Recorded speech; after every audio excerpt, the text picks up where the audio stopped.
Hello!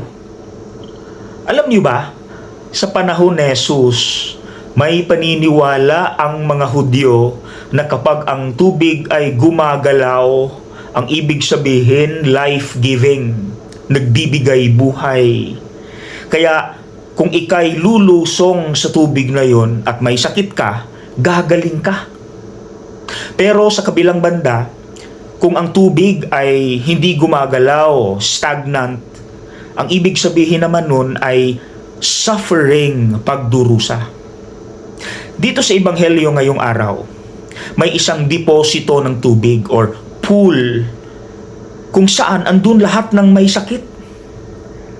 Nag-uunahan sinong unang makalusong sa tubig upang gumaling. So kung andun lahat ng may sakit, just imagine ang baho, nakaka-depress, nakaka-stress na. Plus, maririnig mo pa yung mga sigawan, galit, sakit, pananaghoy, iyak. Lalo kang madedepress, lalo kang ma-stress. Kaya, ebidensya, nung dumaan si Jesus, hindi nila nakilala si Jesus. Kasi negatibo na sila. Sa pag-iisip, nauna na ang reklamo, negatibo na yung aura sa paligid.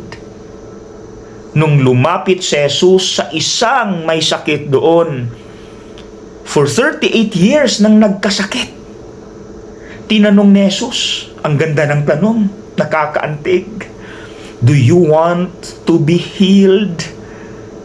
Ibig mo bang gumaling? Di ba dapat ang sagot, oo? Anong sagot ng lalaki? Wala kasing maghahatid sa akin doon sa tubig. Kaya ako hindi pa gumagaling. Reklamo, no?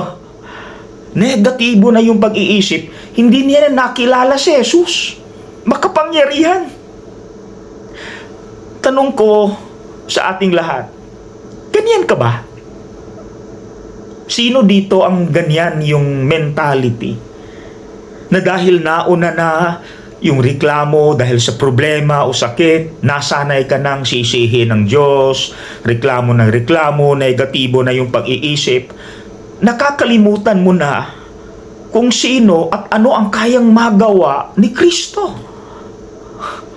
Nakakalimutan na natin gaano ka makapangyarihan si Kristo dahil nauna na yung reklamo, negatibo na yung pag-iisip natin. Nakakalimutan na natin gaano ka makapangyarihan si Kristo.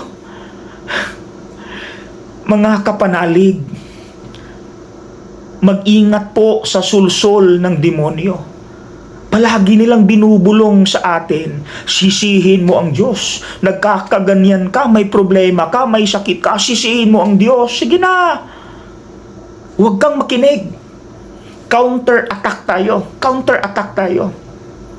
Imbis na magreklamo, sabihin mo, bawat dasal, opo, Panginoon, ibig ko pong gumaling.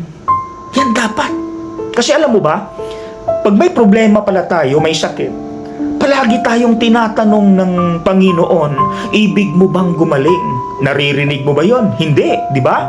Kasi, reklamo na tayo nauna na dito yung reklamo Kaya pala, bawat dasal, pag may problema, may sakit, dapat sinasabi agad natin, opo, Panginoon, ibig ko pong gumaling. Yes, Lord, I want to be healed. Ganyan dapat. Okay? Alam mo na, sasabihin mo, yes, Lord, I want to be healed. Opo, Panginoon, ibig ko pong gumaling. Amen.